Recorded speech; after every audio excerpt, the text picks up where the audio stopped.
What's going on, guys? This is TM25MD, and today I present to you the tier list for June 2018.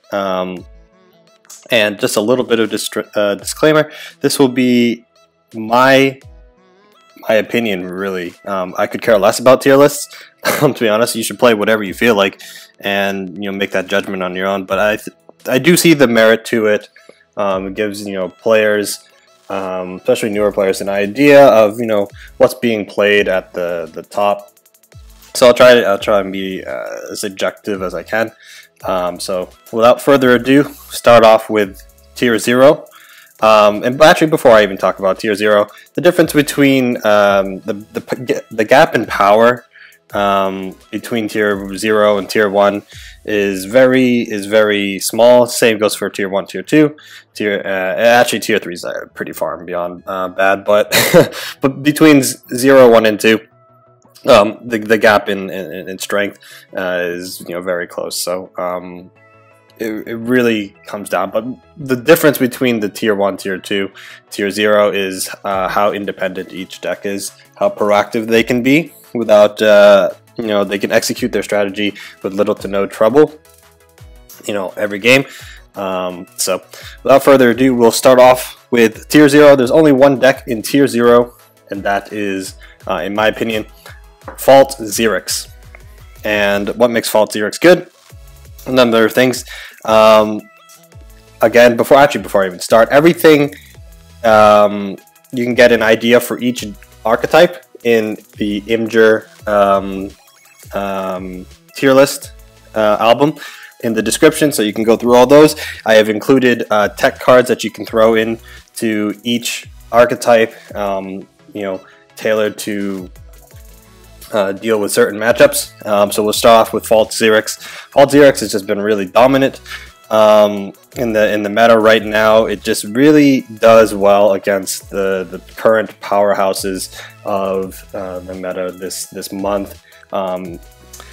It really can just go on playing its game, executing the Fault strategy with little to no contention, right? So it really isn't, it can just go off, set off Fault, and pretty much not care what your opponent does, because you do have fallback cards like Blood of Air, Sandswell Reader. And then once you get your your Fault down, you can play Kanum Ka, and you can just pretty much wipe their entire board and possibly set up lethal and deal a lot of damage. So the combination between Fault, Ray, and Kanum Ka is very, very powerful. Almost that something in that trio needs to be nerfed.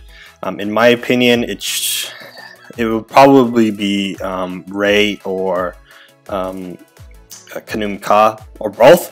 I think Fault is fine as is, and same with Ray.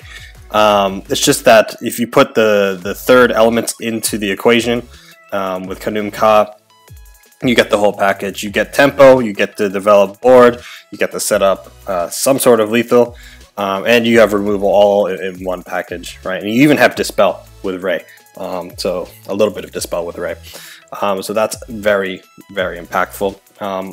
So pretty much the way to win with this deck is get that combination as soon as possible, right? So typical lists would run the Golem package because there's a lot of draw there. And you can develop a lot of board early and possibly ramp into an early Fault with Celebrant, or just happen to take a bunch of mana tiles with correct positioning, and your opponent not having an answer to all the golems. And you can buff those guys up early, right? Early Metallurgist, early Celebrant into Dream Shaper with First Wish is very difficult to stop, right? You could develop 2 to 3 bodies, and one of them is a 3/3 or a 2/5 or a 3/4. Turn 1, it's nuts. It's really nuts. And the fact that you end up with a full hand right after is even more bonkers. So drawing off that a little bit further, decks typically run with Fault. The most common one would be Rivrath's list, a list that I used to get S rank 1 this month. I did throw in a couple of tech cards that I used once I hit S rank, just testing it out because I felt that you know, you can experiment with the 2 flex slots, right? So Blood Your Alchemist and Blistering Scorn really deals with your ranged issues, right? Also keeps tempo in your favor, even if you're not dealing with ranged things like Heartseeker or eggs or whatever.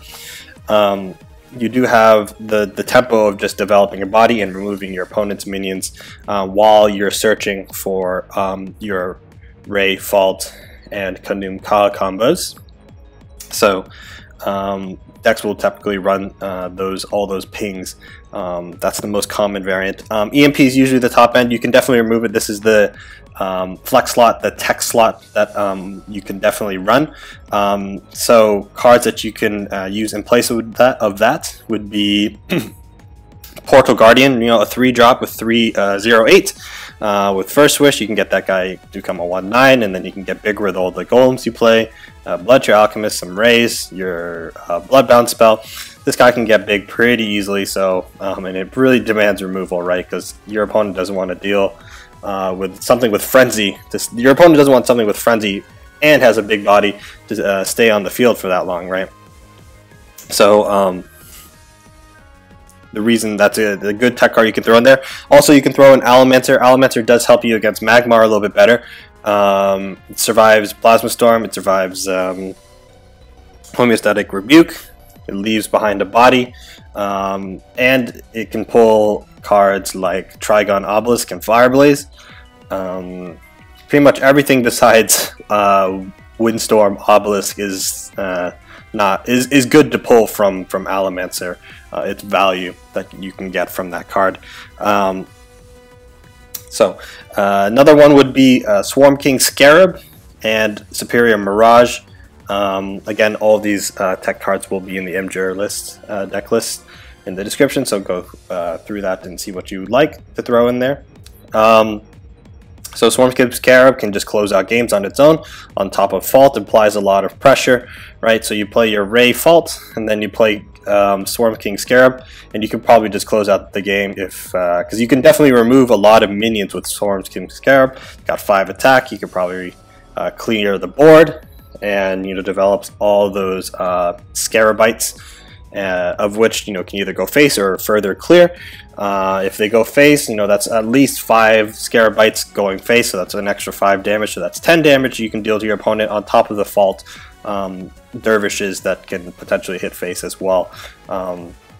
So this deck can function as a late game deck, a mid-range deck, and an aggro deck all in one. It's really insane. Again, this deck can be as proactive as possible because it really doesn't care what your opponent is playing in general. It can just execute its strategy and then adapt to the situation with the 3 key cards that I said earlier, right? Kanum Ka, Blood of Air, and Sandswell Reader. So this is, in my opinion, the strongest deck right now as of June. There are some things that I'll also go over, some things that have at least an even matchup, if not favorable. And those would be a heavy control Magmar, right? Magmar has Voth specifically, or Starhorn. They could burn him down really quickly. If you do not decide to opt to run Azure Herald in your list, I recommend that you do, because Azure Herald is not just 3 health that you can get from a minion. It is something that you can run with Sandswell Reader, and that opts to 6 health with just 1 card. And it's kind of nuts. But Magmar, Voth, Control Voth can put on a lot of pressure before Vitruvian gets his combo down, his Fault down. Though, again, I would say that would be a skill matchup of 50-50, if not a little bit unfavorable for Voth, simply because you really can't run your Bloodbound spell, otherwise you just lose to Kanum Ka, right? So you got to be pressuring him early with board, with sticky minions like Rage Binder and Golem Metallurgist and Lava Slasher before the 5 mana mark. So if you can open up Golem Metallurgist into Lava Slasher, you have a pretty good time putting on pressure on Xerix. Starhorn could do the exact same thing, except he doesn't have to worry about being killed with Knave because he doesn't have the attack Bloodbound spell. And he can actually, this would be more of a 50-50 if he could pressure hard early with big minions like Visionar and close out with, on top of the Golem synergies, you have the Visionar, and you can also close out with Decimus combo. And Xerx really has nothing to stop an out-of-hand Decimus combo. Nothing whatsoever.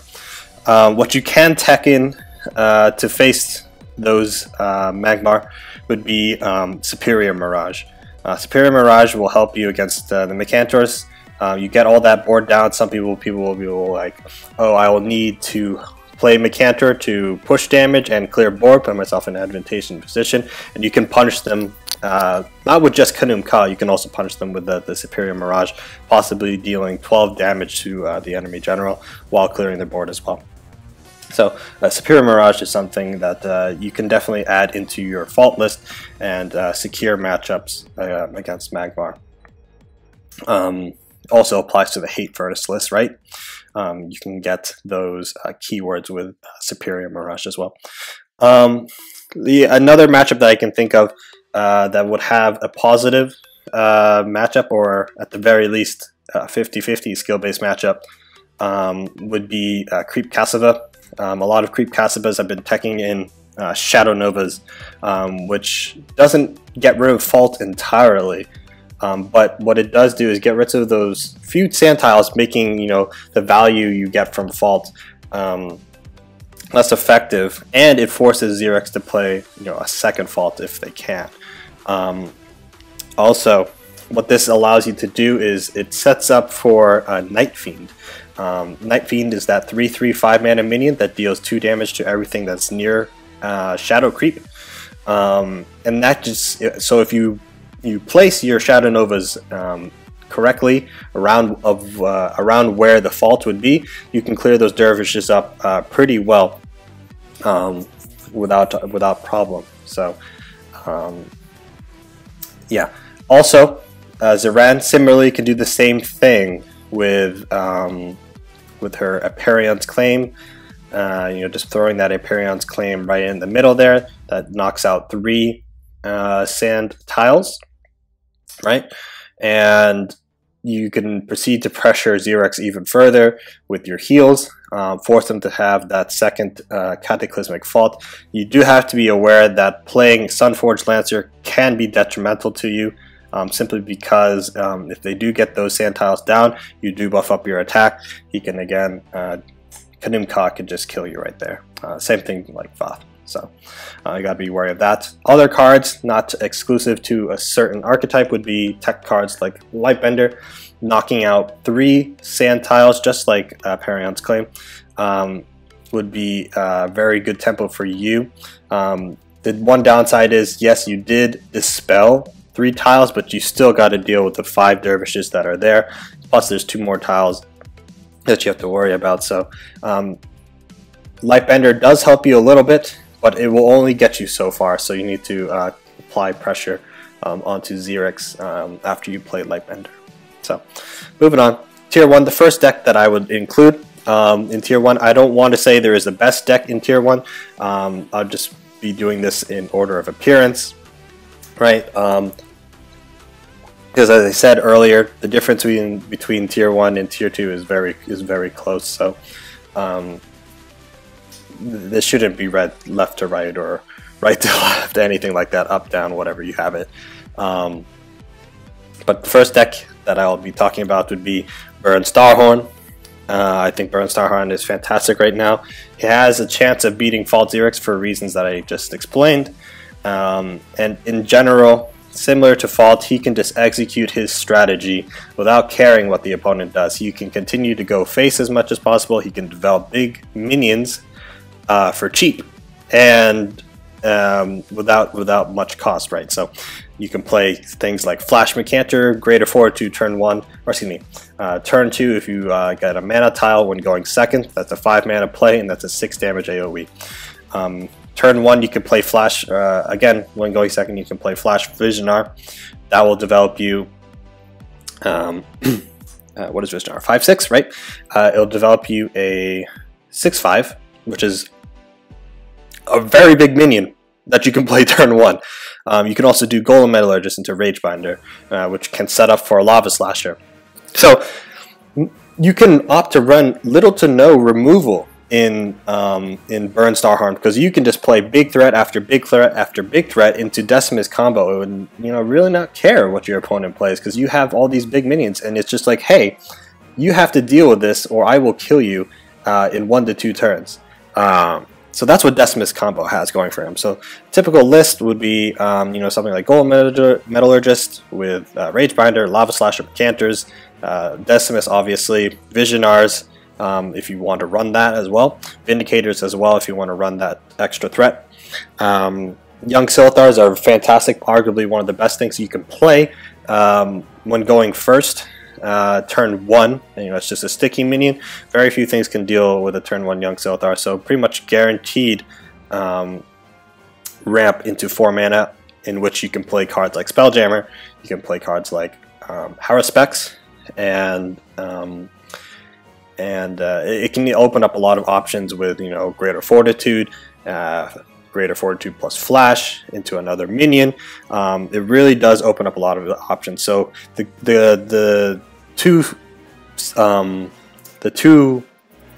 drops that I highly recommend when playing any sort of Magmar would be Young Silthar and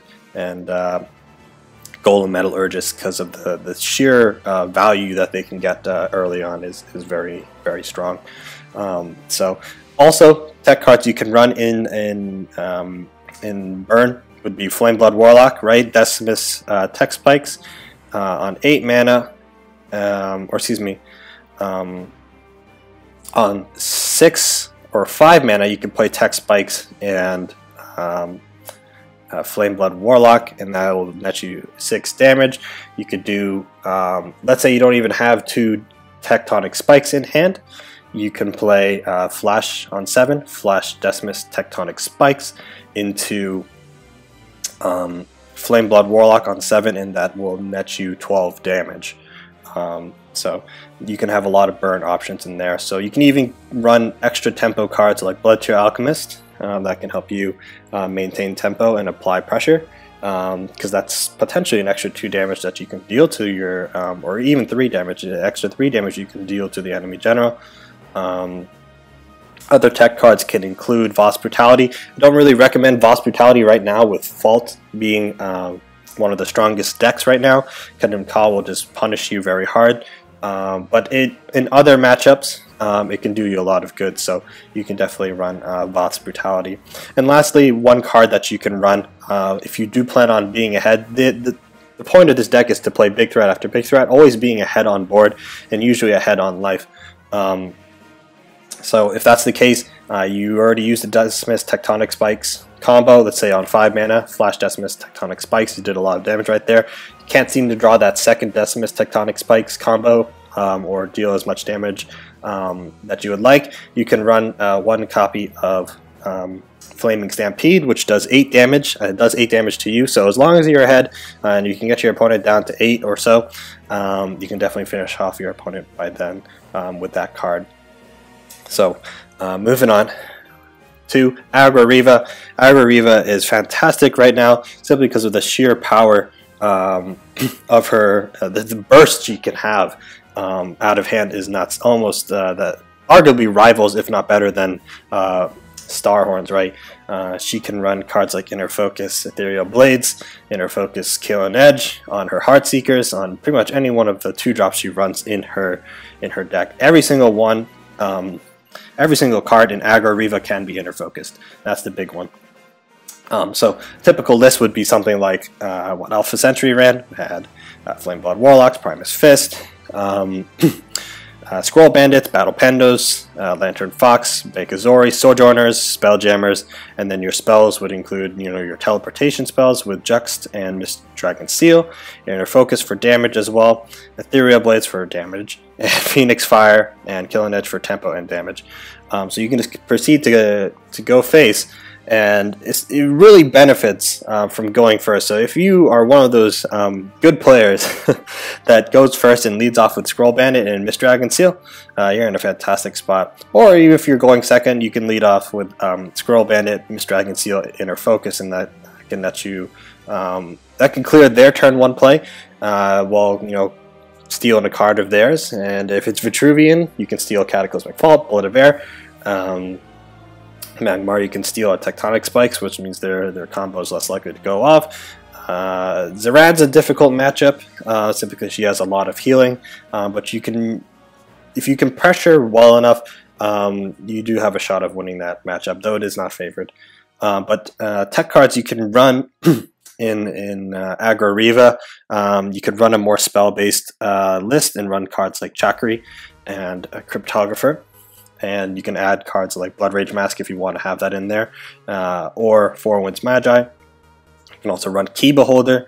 That's a great aggro card as well. Keeps your opponent locked down. You can even inner focus it and clear, and get it out of range. Tuskboar is fantastic as well. It's great with Ethereal Blades because that combination, in combination with your general, amounts to 8 damage for 4 mana, which is really powerful.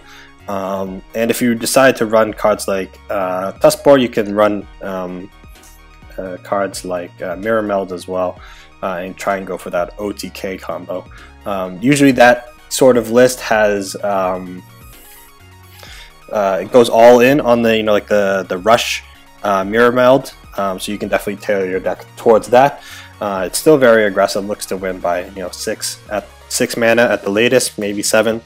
But the key to Aggro Reba is she keeps her hand high, her hand count high, while applying a lot of pressure with high value 3-drops in Lantern Fox and Battle Pando. You can even run things like 100 Hand Rakushi for tempo. You can run. I don't recommend running Mind Cage anymore with the nerf in its stats, but that Mizuchi is good as well. People don't really expect Mizuchi in Reva, so you can definitely run that in there. The 2/5, it's very difficult to kill with that stat line for 3 mana. 5 health is very difficult to deal with, making Aggro Reva very, very strong in the meta right now. Again, she could proceed to be as proactive as possible and just constantly deal damage to your opponent. You can disregard board to an extent, because you just have a lot of damage potential in those high power minions. So moving on, next we got an aggressive Saran. You can make this mid-range or tempo. Control's a little bit much, but I guess I'll include it in here as well.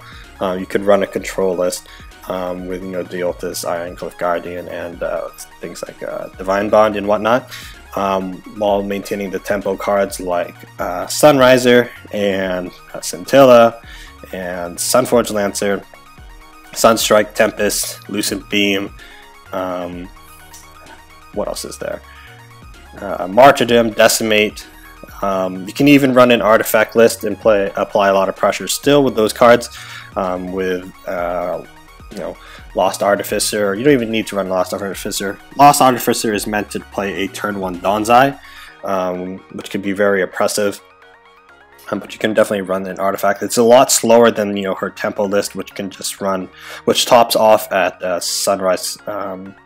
Sunriser. And usually the minions you just typically see in those like aggro burn type lists would be Sunrise Cleric, your healing cards in Azure Herald and Healing Mystic. Excuse me. And you also have Flameblood Warlock, which is great. It's damage, and it also chips your general down, meaning that you could have more opportunities to heal and get those heal procs. With Sunriser and Sundrop Elixir, that's a 5 mana 2-card combo, and you can heal up and or pretty much use any 1 mana healing spell with Bloodbound spell, Sundrop Elixir. You can definitely run those cards. And your 3-drops would just be Scintilla and Sunforged Lancer. as well as Silverguard Knight. Those are all fantastic cards. You can definitely run Lifestream if you want to go all in on, Lifestream is a very good add to an aggressive Saran, because you can use it on things like Flameblood Warlock, and for 5 mana you can do 6 damage. You can also do more if you have developed Sunriser or Gold Vitriol. You can just bolster, like, 2 Azure Heralds or Healing Mystics into your hand. Not bolster, Lifestream. I always confuse the 2 cards. You can throw those into your hand and get a lot of value that way, deal a lot of damage, setting up a lot of combos with Lucent Beam. So you can be very aggressive that way. So tech cards you can run. If you wanted to run more of like a tempo list or a mid-range list, you can definitely run the artifacts. You can run Sanctify as well, Sunbloom, and Martyrdoms.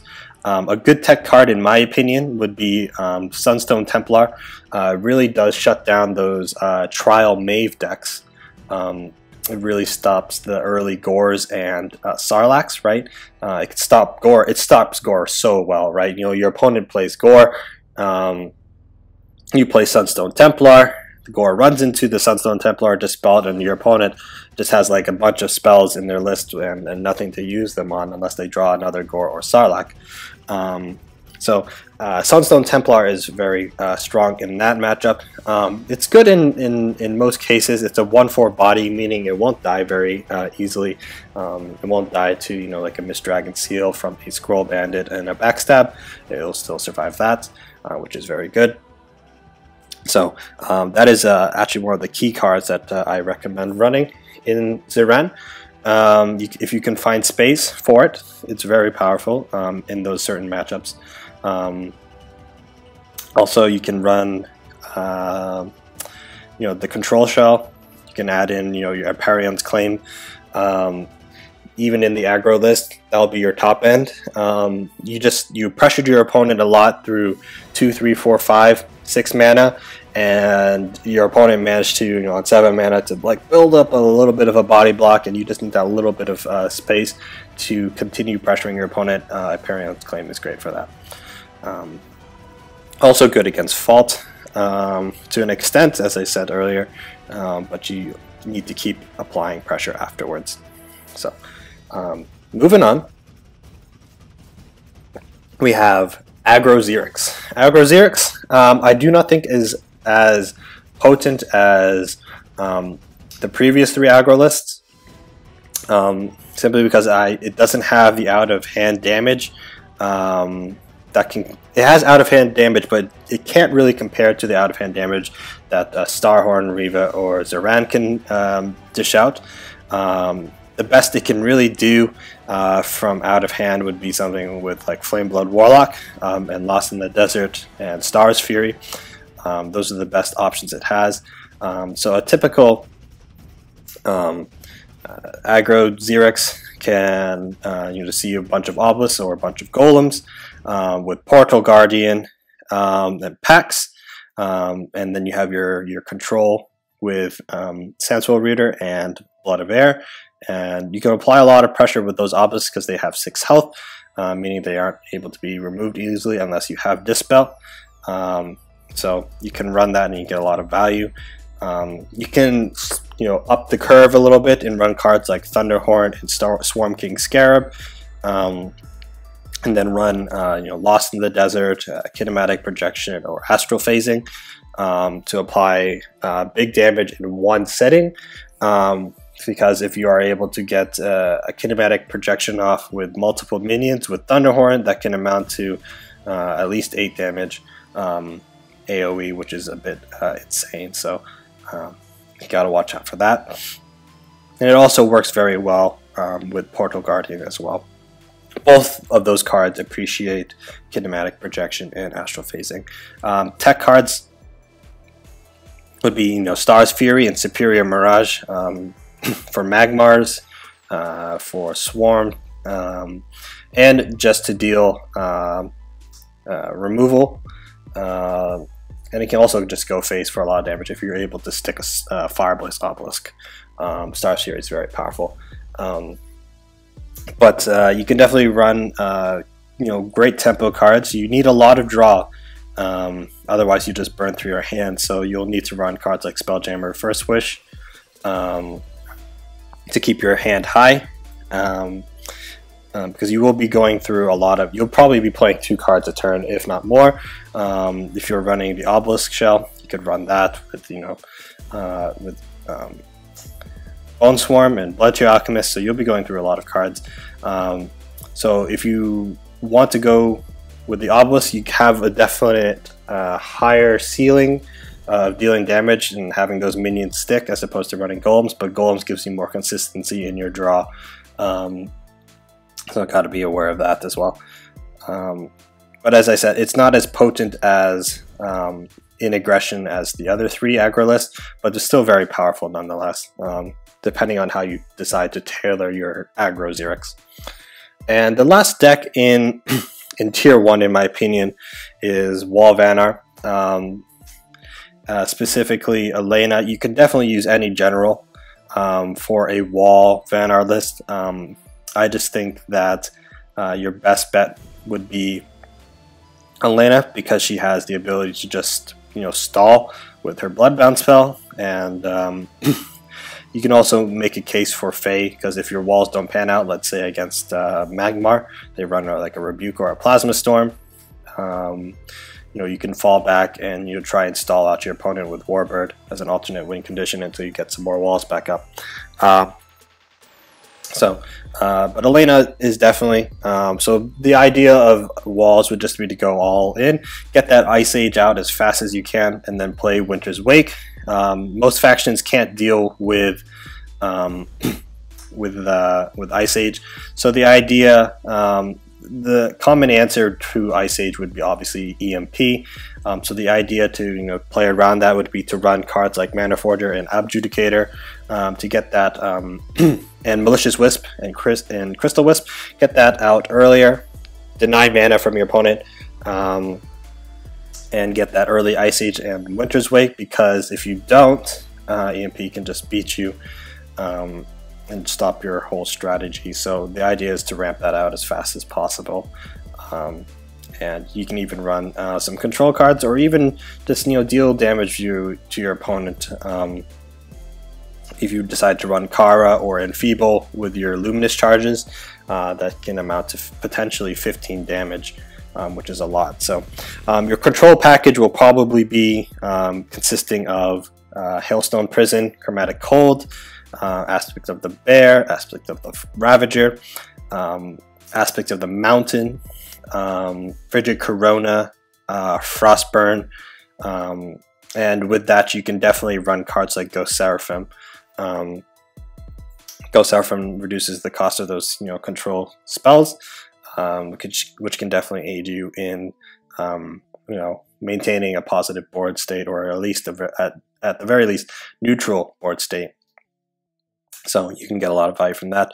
Songhai can be a little bit difficult, especially the artifact and spell high variants can be difficult. So you can definitely tech in 3 Moonlit Basilisks and play to that win condition with Moonlit Basilisk and Hearth Sister.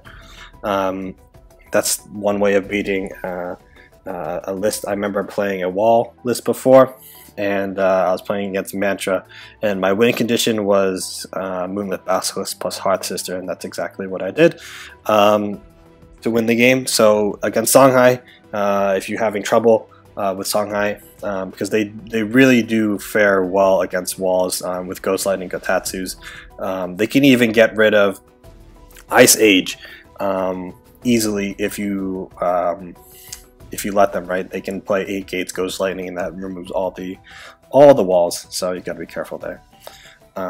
So again, you can throw in those tech cards: Moonlit Basilisk, Ghost Seraphim, Concealing Shroud if you want, Aspect of the Mountain, Frostburn, whatever you need to solidify those matchups that are tailored to beat you, and prey on the passive game. So Wall Vanner is very strong because, as I said, if you're not running EMP or not playing Magmar with Rebuke or Plasma Storm, you're going to have a very difficult time dealing with Wall Vanner. They can just OTK you with the Winter's Blade combo because they only need 4 walls to hit you because it's 7 damage each. So you got to be worried of that. Let's start off with Tier 2, shall we? Talk about these two decks simultaneously, simply because they're very similar. The only difference that they have, there are very few differences between them, but they're very powerful nonetheless.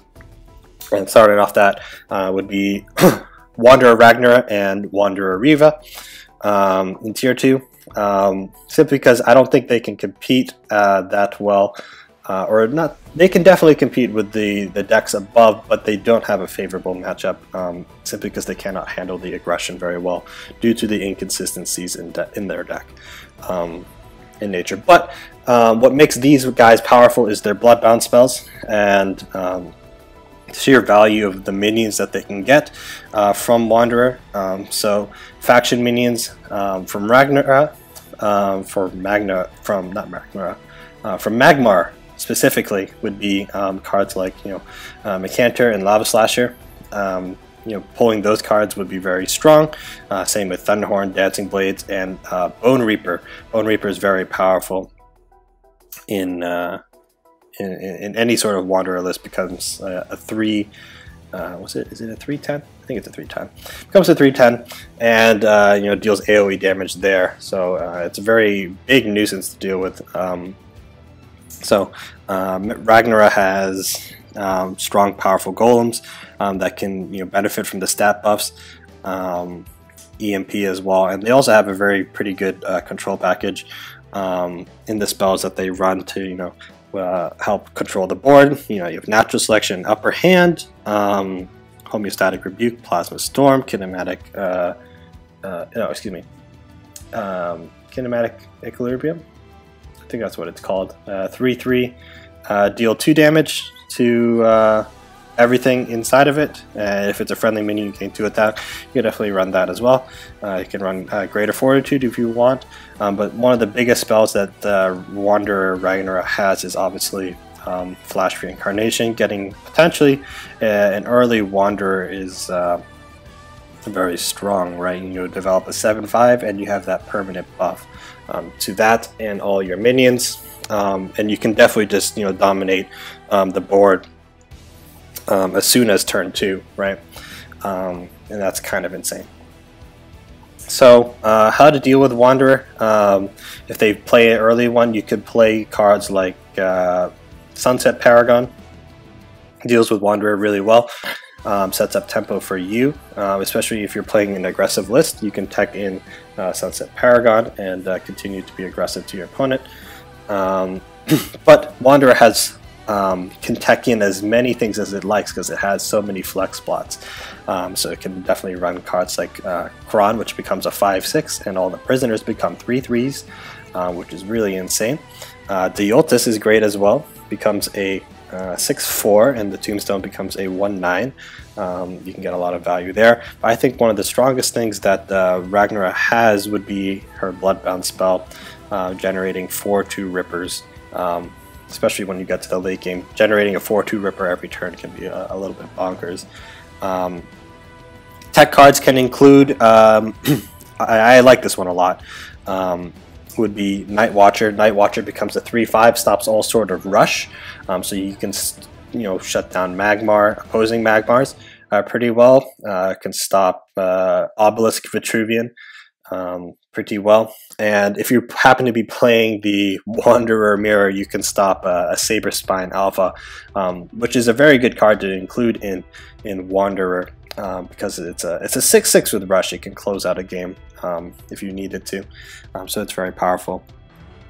So same thing with Reba. Let's talk about her a little bit more. Generating 2/2 Heartseekers is a lot of value. It's very difficult to deal with 2 health range, right? All the pings you have won't work anymore.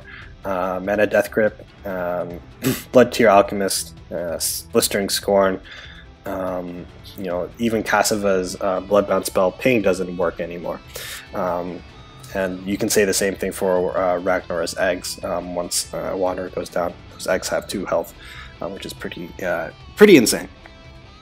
So cards that you can definitely include that are very proactive cards that can try and just put on a lot of damage to your opponent would be cards like Tuskboar. This will go across faction between the 2 factions. Tuskboar, Armada, Jack's True Sight, Dagona would be fantastic as well. You can even run cards like La Tigress. La Tigress is very good value. She becomes the 3/7, and her tigers become 3/2, so pretty much just a regular Saber Spine Tiger, which is pretty nuts. You can definitely run La Tigress in there. You can run Grimes. Grimes becomes a 4/4, and whatever it pulls gets the buff as well, so Grimes is very powerful. Battle Pando. Wild Tar is actually one of the bigger ones that I would like to talk about. After playing Wanderer, your Wild Tar becomes a 3/5, and anything that retaliates or goes into combat with it is taking 6 damage. So got a lot of power there. I already mentioned Battle Pando. Mentor. Mentor is very good. Developing another Heartseeker or another egg can generate a lot of value for you. Can deal a lot of damage depending on the situation. I think that's about it. You can also run Blue Conjurer. Both of them would appreciate Blue Conjurer. Why? Because it's not only adding cards to your hand. You develop a 5/7 and a 1/2 egg or a 2/2 Heartseeker, and you can get a lot of value that way. So I actually do like the text of a Blue Conjurer in Wanderer. It can be that let's say you happen to run out of cards. Since Wanderer doesn't really run any sort of card draw, because they rely on the steady curve. And you just happen to run out of cards, Blue Conjurer can be that saving grace and get you a lot of value. So I think a Blue Conjurer would be an excellent addition to Wanderer lists in general, not just Ragnar and Reba. So interesting to see if people heed that advice and actually run Blue Conjurer on top of Kron or something in their list. Kron is definitely a little bit more proactive because you get the 3/3 prisoner right away. But the randomness and the sheer power of Blue Conjurer can just be better in the long run. So something to consider. Moving on from Wanderer, the next tier 2 list would be just Strategos Brom, and I also include Swarm as well, because you can forego the Strategos trial and go all in on Swarm, utilizing cards like Ethereal Congregation, Fealty, War Surge, Skywind Glaives, etc. to overwhelm your opponent with a big board full of cheap minions that can be buffed to pretty big levels, to pretty high levels. So you can definitely include that in there. But let's talk about Strategos first. Strategos aims to again overwhelm your opponent, but through a different manner, through completing the trial part of the Strategos and fulfilling the destiny, meaning that all of your minions get promoted at the end of the turn. So ideally you would like to play a lot of cards, a lot of cheap 1-attack minions early, so cards like Sunrise Cleric, Celebrant, Jaxi, Sunstone Templar, as I said earlier, is a great addition to run because it helps deal with the Abyssian trial. You can definitely run that in there, Sunstone Templar. Warblade and Zix as well, and Aurora if you want to be aggressive. Aurora is typically seen in every single Brom list because he can apply a lot of pressure early, so you can't go wrong with that. You could also include cards like Silverguard Knight as well. Granted, it's 3 mana, so you won't be developing as many minions that turn, but it can be a very good tempo. And speaking of tempo, if you need the removal, you can definitely run cards like Draining Wave and Martyrdom, and even Aperion's Claim if you intend on getting to that late game every single game. You can definitely run those in there, but that means you will be sacrificing space to run extra minions as well. So Holy Immolation and Trinity Oath would be the other cards you would run in the list. So you can definitely get a lot of value there. Some tech cards that you can run in Strategos would be Ash Misfit, Impervious Giago, because after you play Strategos, this is more of a greedy Strategos. Those cards will net you 3/6/6, or excuse me, not 6/6. Will net you, well, it could net you a 6/6, but it'll net you 3 6-mana Lion-R minions. So you can get stuff like what's her name, Elix Stormblade. It's a very powerful 6/6 that you can get. You know, gives you a bunch of movement for the upcoming turns. And you know, potentially just finish off your opponent if they manage to create distance, hoping to draw into their answer. Other cards can include would be Impervious Giago and what's it called? I can't think of it. It's a 0/8 that gains 8 attack. I forgot what it's called. It'll hit me. It's gonna bug me, but it'll hit me. Second Sun, that's what it's called. You can definitely run Impervious Giago and Second Sun. And the benefit of using these cards over, if you want to run a greedy Strategos list, the benefits of using these cards over something like Ash Meshfit is they actually progress your trial. Granted, it's only by the count of 1, but it develops a 1/10 and a 8/8 around your general and potentially in your opponent's face, which, you know, could just buy you the time that you need to finish your trial. So those are interesting techs there. So overall, I think Strategos Braum has gone down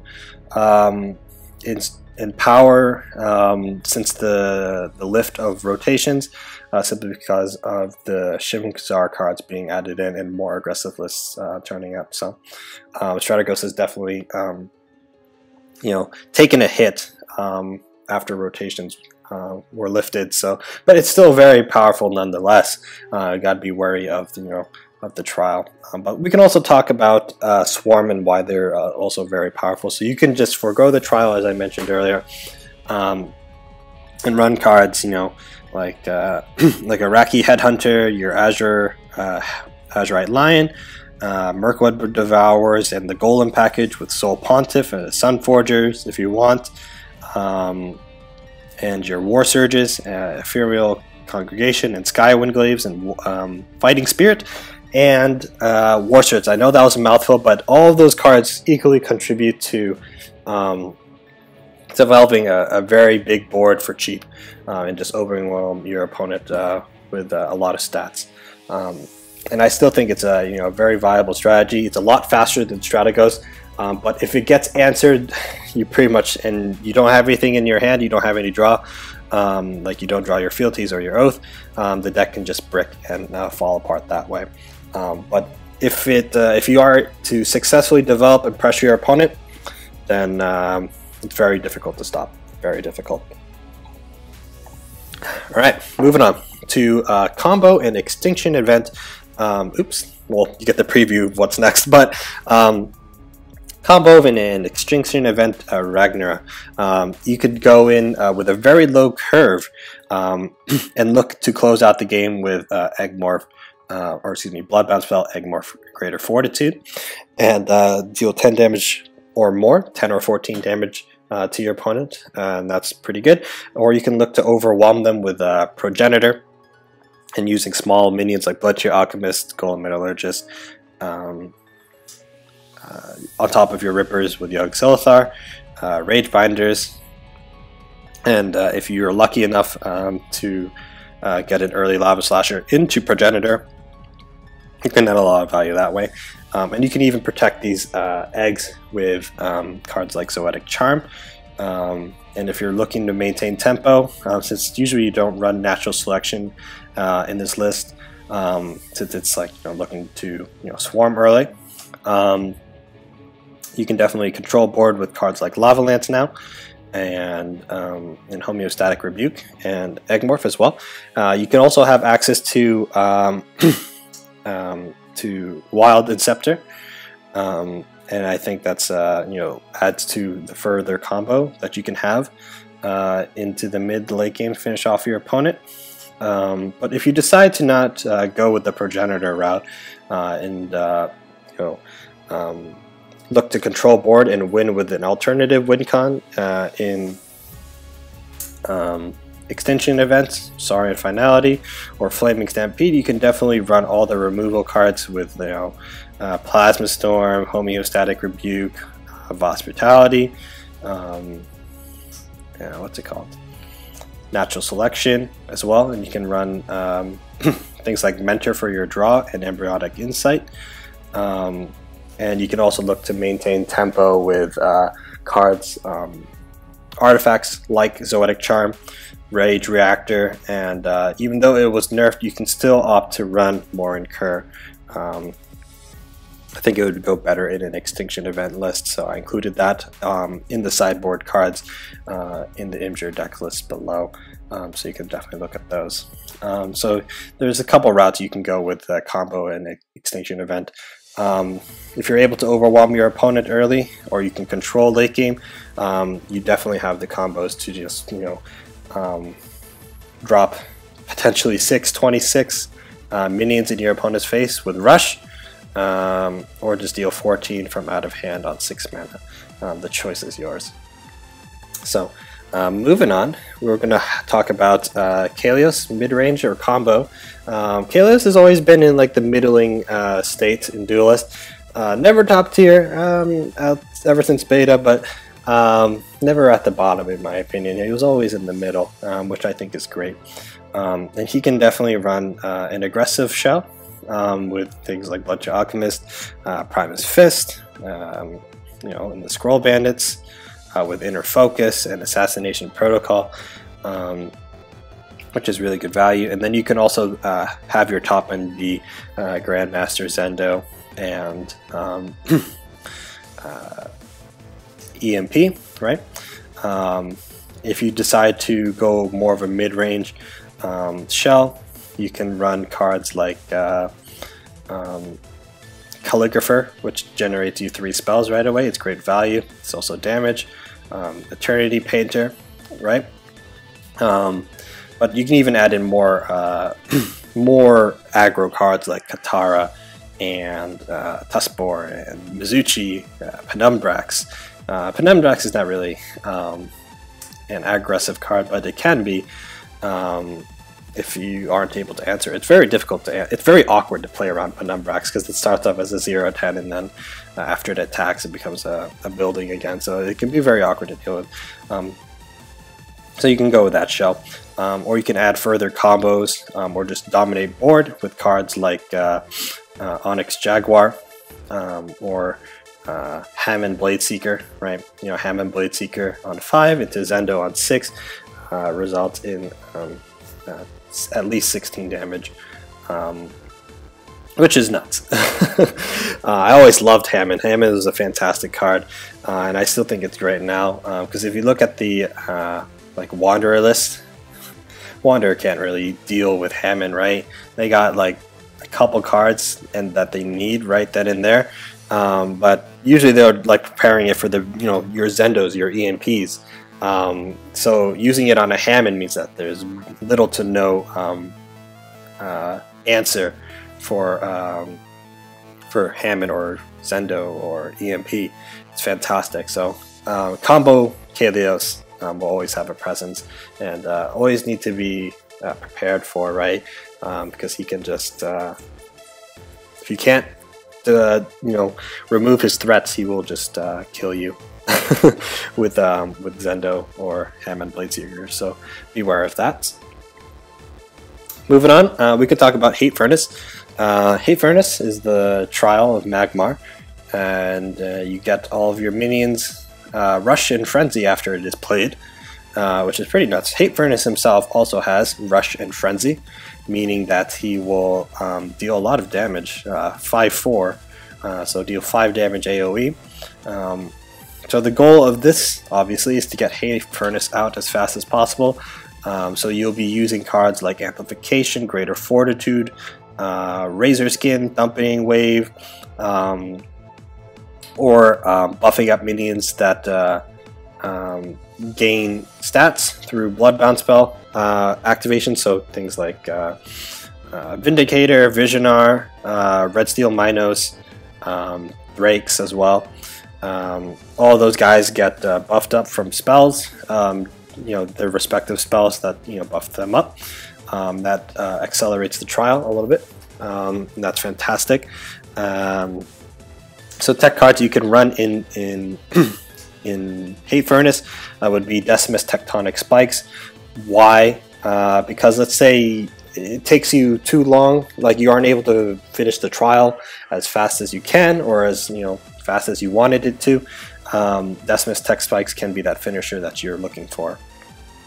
Cards that you can include that accelerate the trial, as well as I mentioned earlier, Razor Skin, but you can also run Kinetic Equilibrium. That also, not only increases the damage of the minions you currently have on board, progresses your trial, and potentially removes your opponent's minion. So overall, it's a very powerful card. You can definitely run Homeostatic Rebuke if you want a little bit of removal, Flaming Stampede if you're looking to finish off your opponent, similar to Decimus Tectonic Spikes. That's an option as well. You can definitely run cards like Thunderhorn, because if you give Thunderhorn Rush and Frenzy, it can be a nightmare for your opponent. Just be honest. So if your opponent plays like a body block with a Rush and Frenzy, play a Thunderhorn, he can potentially take at least 8 damage, potentially more, with a Thunderhorn with Rush and Frenzy, and that's a little bit insane. So you can definitely run Thunderhorn in your list as well. So the beauty of running, I think I should touch on this, the beauty of running a Razor Skin, because it also helps keep your hand relatively full by throwing those battle pets into your hand, and you can even play those ones, because let's say you get a good one like Grow. You can that guy gets bigger. You can definitely throw those buffs on him, and that's fantastic. So you have a lot of cheap spells, and usually it's tough to find because Magmar's minions are pretty big and as a result pretty expensive. So if you run cards like Mana Forger, you can try and squeeze a spell in with those big minions, and that's pretty good. Tectonic Spikes, even if you don't run Decimus, can be used to refill your hands, and also combos well with Vindicator and Visionar. Same with Entropic Gaze. You can definitely run those cards in there. And all around, it's if you see Hate Furnace, it's you gotta beat your opponent fast.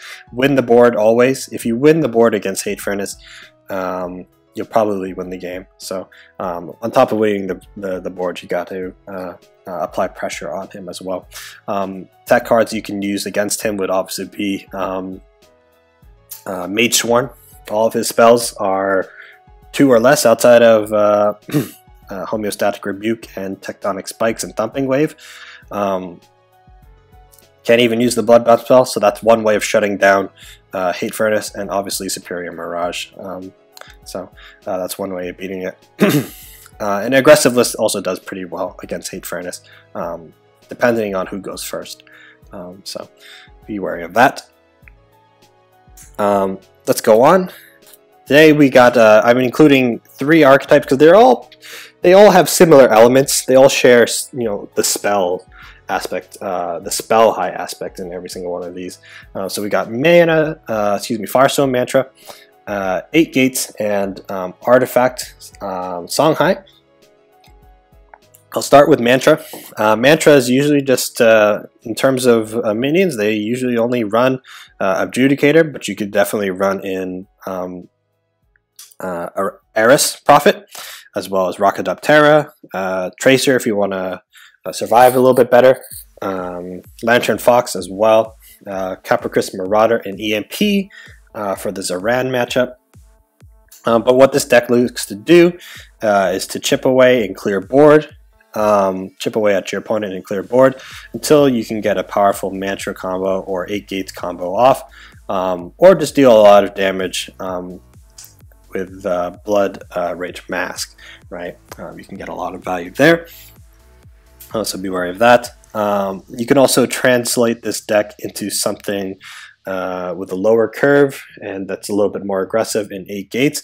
I don't think out of the 3, 8 gates is the strongest version of Spell High, but it's very powerful nonetheless.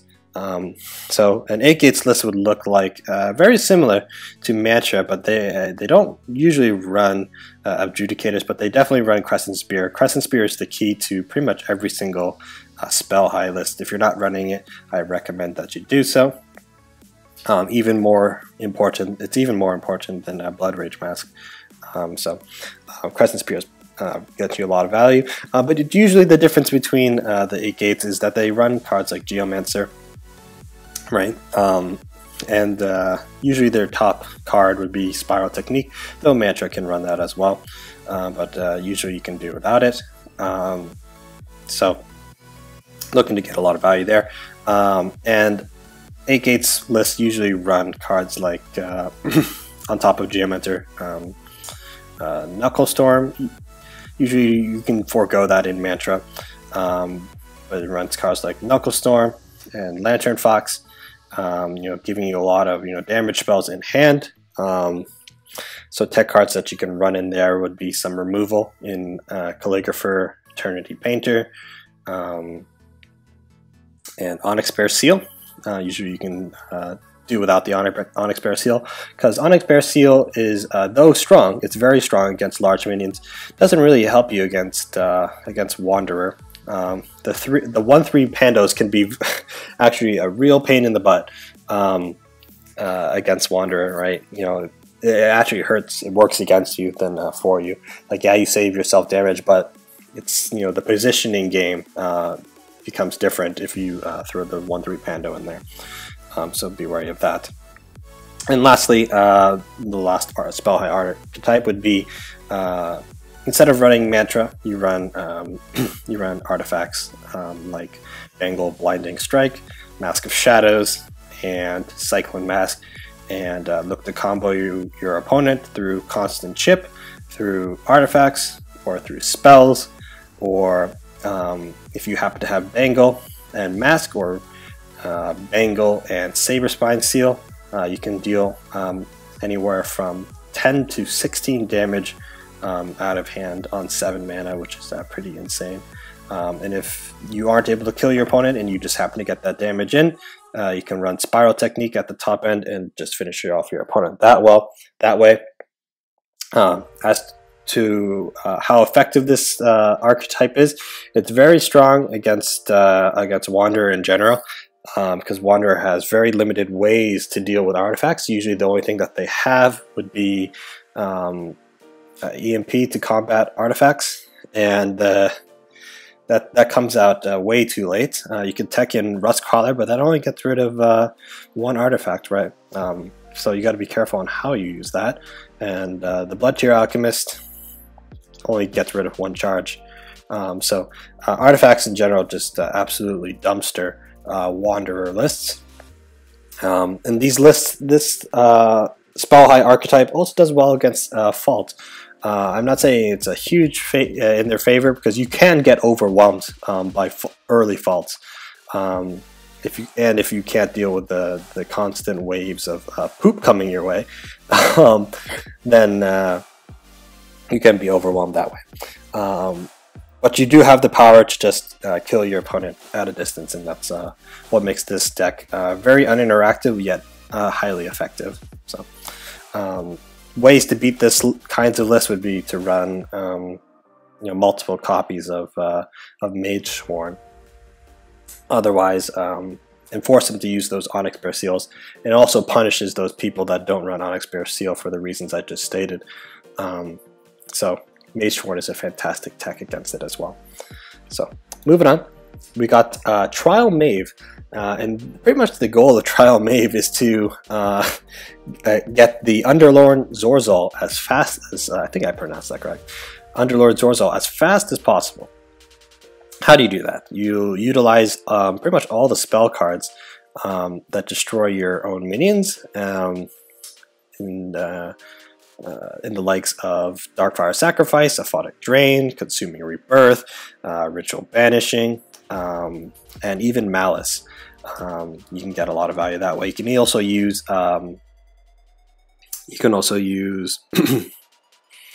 Inkhorn Gaze on your own minions. You get a battle pets, and you progress your trial as well. So you can get a lot of value that way. So the point of getting Zorzel out as fast as possible would be to combo into cards like Shadow Sister Kalino and Shadow Dancer and Saber Spine Tiger. Pretty much to have yourself infinite heal. The only ways you can deal with those cards after Zorzel is played, it would be through Dispel. So cards like Blood of Air, and Aspect of the Bear, Aspect of the Ravager, Aspect of the Mountain, etc. Those are the ways to deal with those cards after the trial has been played. The way to beat this list would be to obviously shut down the early dying, I don't know, what would you call it, dying mechanics? Death mechanics that go on with Gore and Sarlacc. So as I said earlier, the ways to do that would be to play cards like Sunstone Templar, shut down the early Gore, because usually they won't have many ways to progress that trial outside of it, because they don't have a permanent body to keep sacrificing off. So you can definitely run tempo cards like Azure Horn Shaman and Cryptographer to get those early husks with high HP out and try and overwhelm your opponent. Other tech cards would be Dialtis. Dialtis would be fantastic. And after you get Zorzel down, potentially getting all the tombstones around your general, meaning that you're pretty much impervious to damage on top of the healing that you have. So Dialtis is a consideration, and both Alswin Loremaster and Alswin Fugitive are great cards to run because they allow you to cycle those cheap spells that you played on Gore and Sarlacc again and again, progressing your trial and potentially healing you as well. Because this deck really does, if you're not running Cryptographer and Azure Horn Shaman, I've seen some lists that don't. If you forgo those cards, you'll be giving up board.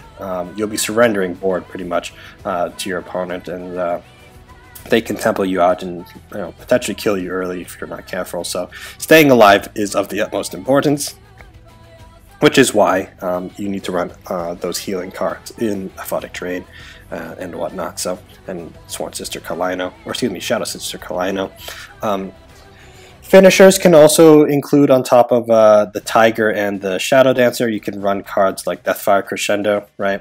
If you have, because by that point with Zorzel down, you'll have a lot of Gores and Sarlacc. So if you happen to get a Deathfire Crescendo off, you can probably just kill your opponent. So that's something to consider. Same thing goes with you can use the same logic there with Abhorred Unbirth. And Saber Spine Tiger, because a lot of these decks are running Saber Spine Tiger. You can do that with Abhorrent Unbirth. Get the rush, kill your opponent right there. If you're not looking to win with just Shadow Dancer. So all of those things that are something to consider. And you can also run Fura Chakram as a finisher as well. That's probably the most consistent way to win outside of Shadow Dancer or Tiger or whatnot. Would be Fura Chakram, right? And as for control and removal, you can obviously run your Demonic Lures, you run your Ritual Banishings, Inkhorn Gaze as well. But you could also run other artifacts like Mind Lathe. Mind Lathe is great because you can hit something. Yeah, you're taking a lot of damage. You can hit something, use Malice, remove that minion, potentially 2, or deal more face damage to your opponent, and develop a husk then in there. So Mind Lathe is a fantastic option for this list. You can even run Spectral Blade if you want the extra healing and control against smaller minions. Spectral Blade is fantastic there. So how to beat this list would be, again, since they usually forego board early and rely heavily on Gore and Sarlacc, if you're able to deal with that and develop a lot of board, Zorzel shouldn't be that much of a problem. So being aggressive against Maeve is always a good thing to do because she does a lot of self-inflicted damage, so you got to be aware of that. And next up would be another Knave list, something that can incorporate the trial, the Abyssian trial, but that doesn't necessarily have to. It would just be a full-on Dying Wish Lurking Fear list, as people may call it, and it runs your Carrion Collectors, your Lurking Fears, and pretty much every Dying Wish minion that there is that's available in the game. So those cards would include tempo cards like Nasher, draw cards like Necromata, and Grimes, Reaper of the Nine Moons, Dioltus, Desolator as well, Vorpal Reaver, Dagona, Ironclad if you want the Dispel. So you got a lot of that. If you're feeling memey, you can run Hexclaw in there and deal 1 damage to your opponent every turn, which is kind of funny. And pretty much you're just looking to overwhelm your opponent with board that from a reduced cost, and then play cards like Fiora Chakram and finish them off that way. That's definitely a possibility. You can definitely not run Underlord. A perfect example of an aggressive Dying Wish list would be Alpha Sentry's list, which had things like Cellsoul and Void Hunter. Cheap minis that you can buff up with Azure Horn Shaman and get a lot of value and overwhelm your opponent until you play Fiora Chakram and just win the game from there. So a pretty straightforward list. How to beat this list would be to be equally aggressive, so those malices aren't as effective. Force your opponent not to use malice, but that would be one way to beat it.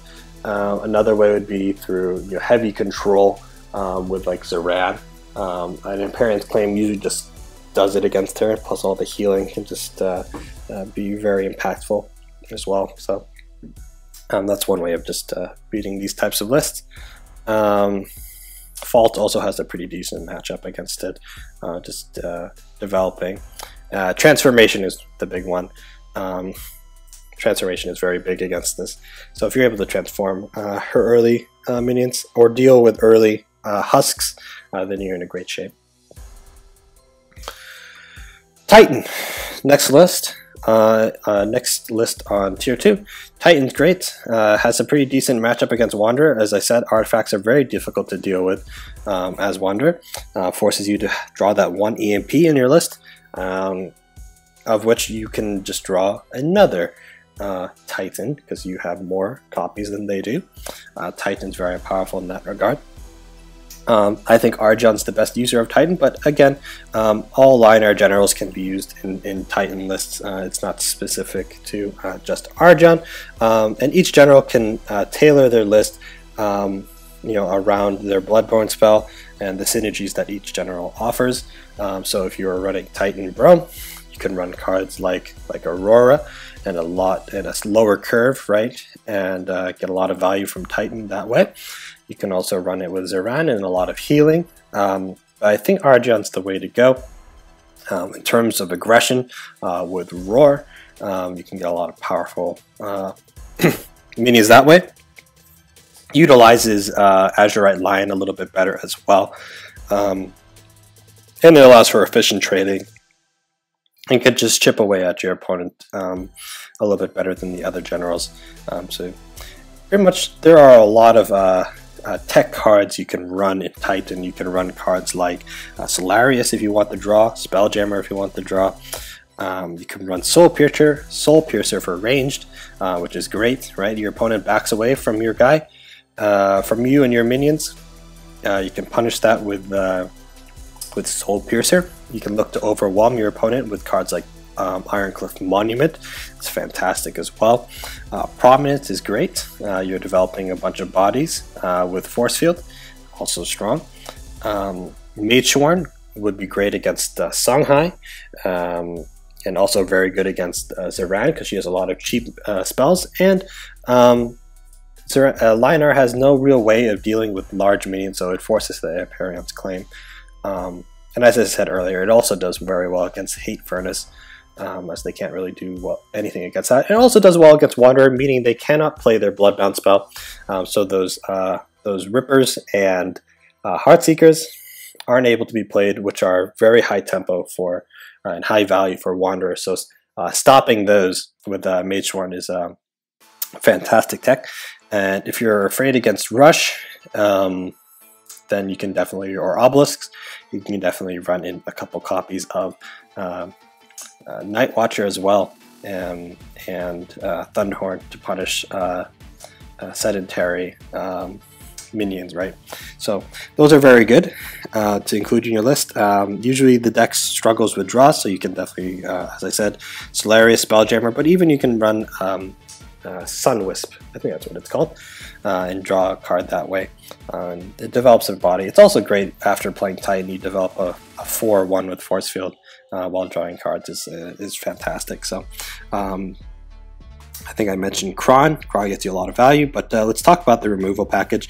Lightbender is of the essence if you're looking to deal with Fault, Sunset Paragons to deal with large minions like Wanderer, EMPs, etc. It's great against those. Dancing Blades that develops can help you be aggressive and remove minions under or just finish off minions that have only 3 health left. It's fantastic in those regards. So Titan has a lot of options that they can run, and it's also worth mentioning that they can run Crossbones if there's a lot of range going on. It's very good tempo. You can even do it again if there's a lot of Reba. You might see some Crossbones come back. I'm not sure, but I always think Crossbones is a fantastic thing to throw in your list. If there's ever, if ever Songhai gets popular, Reba specifically, Crossbones would always be good there. But the way to beat the Titan would be with cards like EMP. They really shut it down. Also, playing things out of reach, developing backline threats. Since you don't run any spells, it's very difficult to deal with those minions backline. And also large minions in general do very well against Lionheart, especially Titan. So moving on, the next one of the last lists in Tier 2, but definitely not the least, would be mid-range Voth. Why he's down here and not Tier 1 as opposed to previous metas, simply because Fault is very strong, and Knave can just outright beat him. And same with Wanderer, and anything that looks to develop late game, mid-range Voth just can't really compete. But a mid-range Voth can be aggressive and deal well, fare well against aggressive lists like Aggro Reba, Aggro Saran, Aggro Xerix. So most of the Tier 1 lists can be dealt with mid-range Voth. So he's a very good anti-meta pick. If you see a lot of these lists here, but Fault, not so much. Knave just really puts in the work against a mid-range Voth. So what kind of cards will we see in mid-range Voth? Typical your mid-range shell with cards like Golem Metallurgist, Rage Binder, and Lava Slasher. That's a common theme in Magmar. Because these golems are just such high value, you get so much tempo with them, it's really hard to pass up on them in your list. So you can also run cards like Young Silithar, Drogon, Spelljammer, EMP, Mecanter, with control package of Voss Brutality, Natural Selection, Homeostatic Rebuke, and Plasma Storm. And your tech options, or your healing options would be Earth Sphere and Saran Finality, looking to combo into an OTK with Drogon, right? Or just apply a lot of pressure early with Drogon in general. So mid-range Voth is strong in that regard. You can make it a less of a control shell and more aggressive, less mid-range, more aggressive, and run cards like Greater Fortitude, Dire-Tide Frenzy, Elucidator. Decimus Tech Spikes also works well. In Voth, you can definitely do that. Thumping Wave as well, Tectonic Spikes, Crater if you're looking to deal Crater or Blistering Scorn, both of those are great. But you can also run, just like an overwhelming list with Evolutionary Apex and run cards like Juggernaut and Grandmaster Krygon, and just have you and your minions duel it out with your opponent's general and minions. So chances are a well-played Apex with Juggernaut and Krygon will probably just win the game. So those are a lot of options you can go there. So the last list in Tier 2 would be mid-range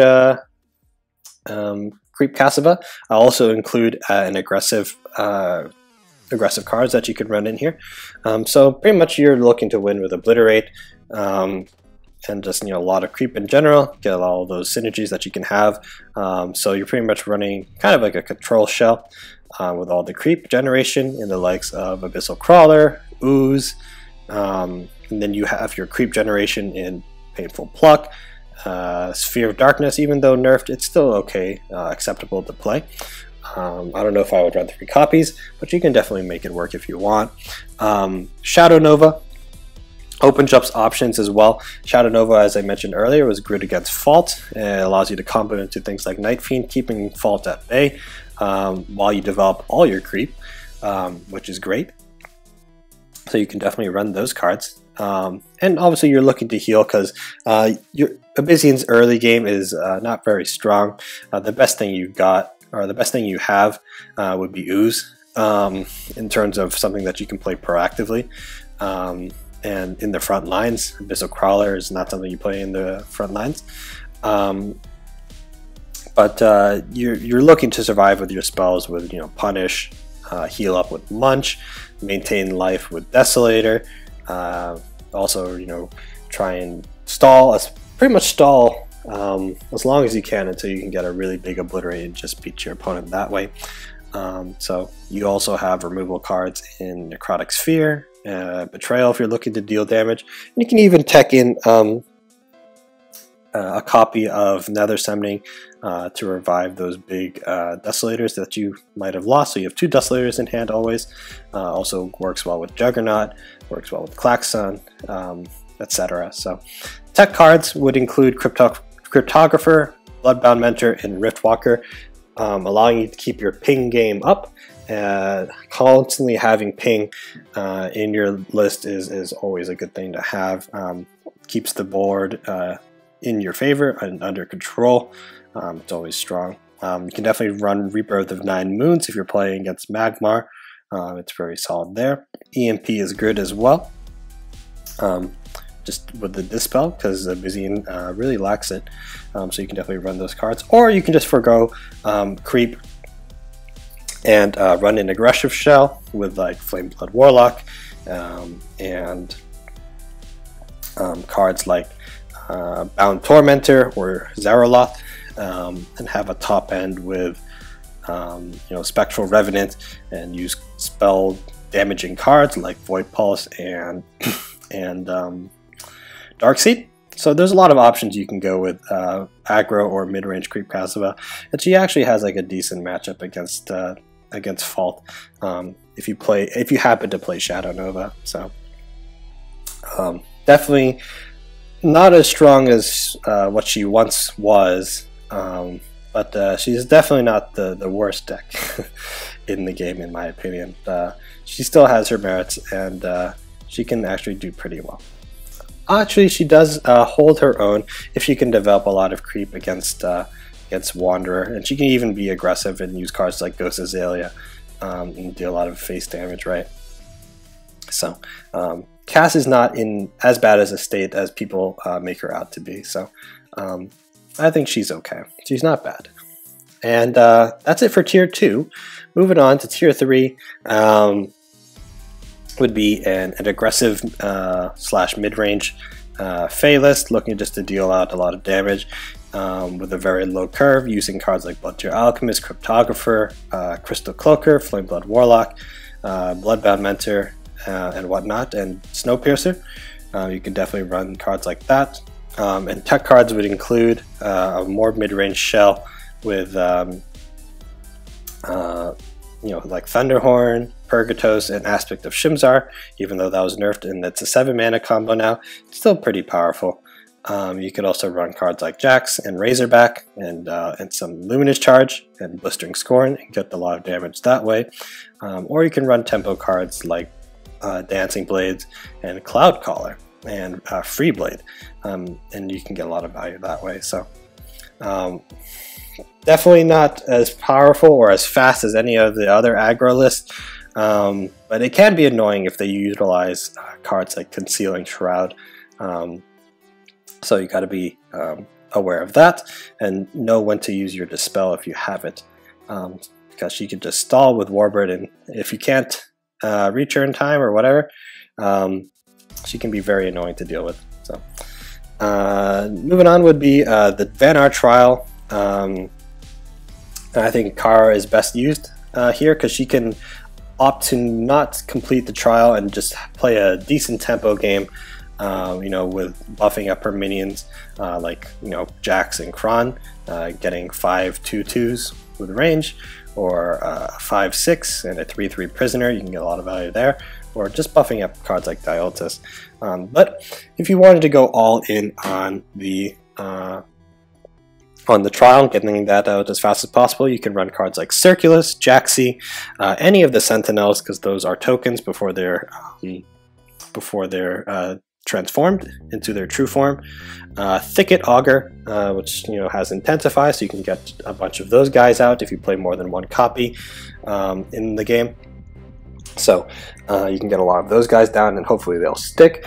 You can play your Gravity Well, your Luminous Charge, and definitely Grandmaster Embla. I think Grandmaster Embla is the staple in this card, because it really, she develops ideally multiple walls, and different walls at that, and you'll probably finish your trial that way.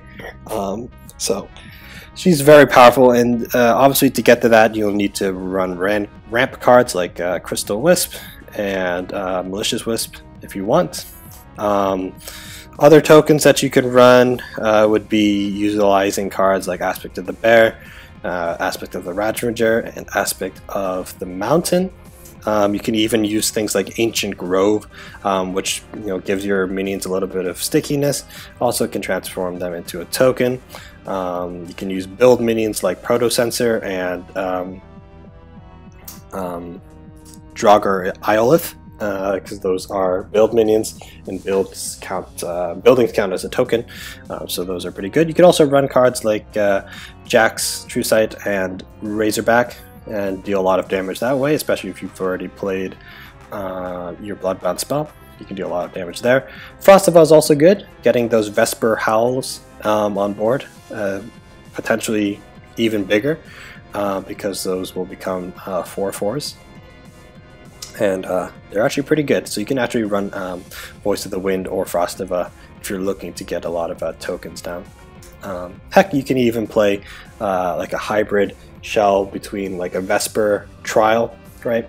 Because those run a lot of tokens as well. If you run Voice of the Wind, Frostiva, you can even run those guys in there and run a hybrid Vesper Nemeton Vanar. So obviously you can opt for Elena. She has her own token that she can use in the likes of Disciple of Yggdra. So you can definitely run her or Kara there. I don't think Faye is as good in terms of completing the trial, so if you want to complete the trial or apply pressure through spells, I think Kara and Elena are your better bets. But Warbird is always good, so you can't go wrong there. So yeah, moving on. We got mid-range Sifron. Pretty much you're just looking to play a tempo game, and hopefully your opponent plays into like cards like Grapnel. But you can apply pressure. You'll probably run the you can run Obelisk, but I recommend running the Golem package. Golem package is always good. It's draw. So a typical mid-range list would look something like you know, your 3 Golems, some sort of Healing Mystic or Azure Herald, Portal Guardian, Alamancer, Dioltus, Kron, Santual Reader, Swarm King Scarab, Grapnel, right? Thunderhorn as well if you want to go the desert route and run that with Kinematic Projection, and Lost in the Desert, along with cards like Astral Phasing. You can even run Fault. Obviously, it's not as good as Xerix, but you can definitely run Fault. You could add more golems by running Sirocco as well. Tech cards would be Star's Fury and Superior Mirage for reasons I've already explained. Those cards can really turn the tide against Magmar and just apply damage in general. So you could definitely run those cards. Not much to Saran. You can go all in on like the stealing stuff, but it's just better off playing the tempo game, utilizing cards like Bloodshot Alchemist and Falcius and Sandstorm Reader is never bad. So moving on, the last card, or excuse me, the last list in Tier 3, in my opinion, would be Poor Sock. Even her her trial has been nerfed. I don't know, like it was a little bit nuts on 5 mana, but now it just seems like it's really bad. But you can run a trial Sock and utilize, try and get that trial completed early and just stall until you can play all your artifacts and OTK your opponent with 3 artifacts equipped and Celerity and Aurora's Tears. So you'll be ideally running cards like Dragonlark into Neuralink, so you can complete that trial. Same with Silhouette Tracer. And you need healing in your list, you run Azure Herald. You can run the Golem package for extra draw. Falcius as well. Windstriker can go well, and you can run a full-on Golem list. You can even run the Azure Summoning and just overwhelm your opponent with value with Azure Summoning and all the Golems and all the flying minions, and force your opponent to deal with board, ignore you until you complete that trial. So that's an option. And as for artifacts, you could definitely run Artox Gifts, though the pool of cards that you want will be diluted, so pulling Wildfire Ankh is not as likely anymore. Same goes for Spine Cleaver, but you can definitely throw those cards into your deck. So your artifacts can include like Obdurator, Iris Barrier, definitely. Those cards together are very strong, along with Staff of Vakir and Wildfire Ankh. Spine Cleaver is always good to have as well. And if you're looking to draw just artifacts, you can run your Planar Foundry and get those cards into your hand. So you can get all levels of Ascension on Sock and try and just win from there. So that's it, guys. That's it for the tier list. I hope you guys enjoyed. This is, again, strictly my opinion, but I think from having perspective of playing for pretty much 3 years and topping S-rank ladders and winning tournaments and whatnot, not to toot my own horn, but just thinking I have that experience and that perspective, I think really does give me the insight on how Duelist is played at this current time. So hope you guys enjoyed this list. There was a lot of talking, so I'll probably just need to not talk right after this, just chill and drink a lot of water, maybe a beer, who knows. So hope you guys enjoyed, and stay tuned for more content, and I'll see you guys later. Bye, guys.